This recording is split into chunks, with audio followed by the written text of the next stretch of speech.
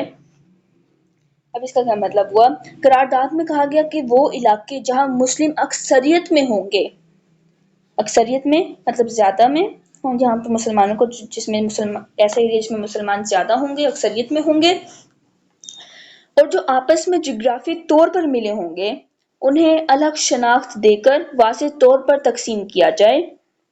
ٹھیک ہو گیا؟ ڈیمارکیٹڈ مطلب حد بندی کرنا، الگ کرنا، علیحدہ کرنا، ایک جگہ کو مارک کرنا، انٹو ریجنز علاقوں کو، جغرافیکلی کنٹیجیس مطلب جغرافی لحاظ سے جڑے ہوئے پارٹس، اس کے جو کہہ سکتے ہیں سیکشنز۔ تو کیا ہے کہ مسلمان جہاں پہ اکثریت میں ہوں گے وہ جغرافی طور پر ملے ہوں گے آپس میں، انہیں ایک الگ شناخت دے کر واضح طور پر تقسیم کیا جائے، which should be so constituted with such territorial adjustments as may be necessary، اور انہیں اس طرح تشکیل دیا جائے کہ جہاں ضرورت ہو وہاں علاقائی حدود میں رد و بدل بھی کیا جا سکے۔ constituted کا مطلب ہوتا ہے تشکیل دینا، form اور establish، territorial readjustments علاقائی حدود میں رد و بدل مطلب باؤنڈری چینج، اور نیسیسری مطلب ضروری۔ تو ان علاقوں کو باقاعدہ طور پر نئی سیاسی اکائیوں کی صورت میں منظم کیا جائے، اور جہاں ضروری ہو وہاں سرحدوں میں تبدیلی کی جا سکتی ہے تاکہ انصاف قائم ہو سکے۔ مطلب these regions should be properly organized into new political units and if needed the boundaries should be changed to reflect practical realities۔ ٹھیک ہو گیا؟ اس کے بعد ہے that the areas in which the Muslims are numerically in a majority، تو وہ علاقے جہاں مسلمان عددی اکثریت میں ہوں، numerically عددی لحاظ سے مطلب by numbers، majority اکثریت more than others، یہ ان علاقوں کی بات ہے جہاں پہ مسلمانوں کی آبادی دوسرے اقوام سے زیادہ ہو، یعنی اکثریتی مسلم علاقے۔ As in the north western and eastern zones of India، جیسا کہ ہندوستان کے شمال مغربی اور مشرقی علاقوں میں، زونز ہوتا ہے علاقے، خطے، ریجنز۔ ٹھیک ہو گیا؟ مسلمان جو اکثریت میں تھے موسٹلی، ان کے جو علاقے تھے اس میں جو اس کی جو مثال ہے شمال مغربی مطلب پنجاب، خیبر پختونخوا، بلوچستان آتے ہیں، اور مشرقی مطلب بنگال علاقوں میں موجود ہے۔ ٹھیک ہو گیا؟ These should be grouped into independent states، انہیں اکٹھا کر کے آزاد ریاستوں کی شکل دی جائے۔ گروپڈ اکٹھا کرنا، کانسٹیٹیوٹ بنانا، قائم کرنا، انڈیپینڈنٹ اسٹیٹس آزاد ریاستیں، سیلف گورننگ کنٹریز۔ تو اس میں کیا ہے؟ ان تمام علاقوں کو ملا کر مسلمانوں کی علیحدہ آزاد ریاستیں قائم کی جائیں جن پر کوئی بیرونی اختیار نہ ہو۔ All such areas should be merged to form independent Muslim states free from external control۔ ٹھیک ہو گیا؟ In which the constituent units shall be autonomous and sovereign، جن میں شامل ہر اکائی خود مختار اور خود حاکم ہو۔ constituent units ہوتے ہیں جس اکائیاں، individual provinces اور parts الگ سے۔ autonomous ہوتا ہے self ruling خود مختار۔ ٹھیک ہو گیا؟ having full authority۔ Each province or region within these independent states will have complete freedom to govern itself۔ ان ریاستوں کے اندر ہر علاقہ یا صوبہ اپنے فیصلے خود کرے گا، اس پر کسی بیرونی یا مرکزی حکومت کا دباؤ نہیں ہوگا۔ یہ تھا بیٹا لاہور ریزولوشن کو سارا تھا ٹیکسٹ۔ ٹھیک ہو گیا؟ جو ایک ریزولوشن تھی یہ اس کا مین پوائنٹس ہیں۔ اس کی چھوٹی سی سمری ہو جائے تو اس میں یہ ہے کوئی بھی آئینی جو خاکہ ہے، منصوبہ ہے، وہ مسلمانوں کے لیے قابل عمل یا قابل قبول نہیں ہوگا جب تک وہ جو چند یہ جو بنیادی اصول ہیں اس پر مبنی نہ ہو۔ اس میں کیا ہے؟ جغرافی لحاظ سے جڑی ہوئی اکائیوں کو مناسب حد بندی کے ساتھ علاقوں میں تقسیم کیا جائے، اور جہاں ضروری ہو علاقائی حدود میں تبدیلیاں کی جائیں۔ وہ علاقے جہاں مسلم میں عددی اکثریت میں ہوں جیسا کہ شمالی مغربی علاقے اور مشرقی ہندوستان کے علاقے، انہیں ملا کر آزاد ریاستیں قائم کی جائیں جن کی ہر اکائی خود مختار اور خود حاکم ہو۔ ٹھیک ہو گیا؟ اس کے بعد ہے change in Muslim struggle. Before the resolution and after the resolution۔ Before the resolution Muslims tried to achieve rights within United India، اور جب بھی ریزولوشن ہو گئی تو اس کے بعد the struggle shifted toward the separate homeland۔ قرارداد لاہور جو ہے تحریک آزادی کی ایک تاریخی اور اہم پیش رفت تھی. ٹھیک ہو گیا بچوں. مسلمانوں کی جو تھی اسٹرگل میں اس میں بالکل چینج آئی تھی، بالکل تبدیلی آئی تھی. قرارداد سے پہلے مسلمان جو تھے وہ متحدہ ہندوستان میں رہتے ہوئے اپنے حقوق حاصل کرنا چاہتے تھے، لیکن قرارداد کے بعد جدوجہد کا رخ جو تھا وہ ایک الگ مسلم ریاست کی طرف ہو گیا تھا.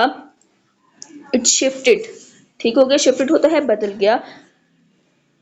اس کے بعد ہے rise of Muslim league. Muslim league کا ابھرنا. قرارداد لاہور کے نتیجے میں مسلم لیگ کی ساکھ میں اضافہ ہوا. کریڈیبلٹی ساکھ میں اضافہ ہوا. It's popularity among the Muslims. مسلمانوں میں قبولیت بڑھی. مسلم لیگ ہندوستانی مسلمانوں کی نمائندہ جماعت بن کر ابھری. ٹھیک ہو گیا. مطلب مسلم لیگ جو تھی it emerged as the true representative body of Indian Muslims. اس کے بعد آپ کی ایک بک ایکٹیویٹی ہے، اس میں ہے کہ پاکستان ریزولوشن کے بارے میں، تو یہ آپ اس کے تھوڑا سا چیک کر لیں. Although the word Pakistan was not used in the original resolution, it was later called Pakistan Resolution because it laid the foundation for the demand of Pakistan. اس کے بعد ہوئے تھے 1945 اور 1946 کے الیکشنز. جیسے کہ پرانے الیکشنز جب ہوئے تھے تو کانگریس جیتی تھی، مسلم لیگ ہاری تھی، لیکن اس وقت مسلمانوں کو یہ اپنے فیوچر کا اتنا شعور نہیں تھا، وہ اتنا بیدار نہیں ہوئے تھے. لیکن اب کے جو الیکشنز میں کیونکہ مسلم لیگ نے پاکستان کی جو تھی وہ بنیاد جو تھی پاکستان کی بنیاد کی اس کو آفیشیلی ریپرزینٹ کیا تھا، تو اس کی وجہ سے as a result of Lahore resolution قرارداد لاہور کے نتیجے میں مسلم لیگ نے 1945-1946 کے جو انتخابات تھے اس میں شاندار کامیابی حاصل کی تھی، جس سے پاکستان کے مطالبے کے لیے عوامی حمایت ثابت ہوئی تھی. ٹھیک ہو گیا. proved massive public support for the demand of Pakistan. ٹھیک ہو گیا. میسو پبلک سپورٹ سے اگر آپ ہم اردو میں کریں اردو اسٹوڈنٹس کے لیے تو عوامی حمایت. ٹھیک ہو گیا. پبلک سپورٹ عوامی حمایت. Leadership of Quaid Azam. Quaid Azam prestige increased. Quaid Azam کا عزت اور مرتبہ بڑھ گیا تھا. وہ مسلمانوں میں کے غیر متنازع بلا جواز رہنما بن گئے تھے. مسلمانوں نے ان کی قیادت پر مکمل اعتماد ظاہر کیا تھا. ٹھیک ہو گیا بچوں. Thank you for watching. Kindly like, share and subscribe.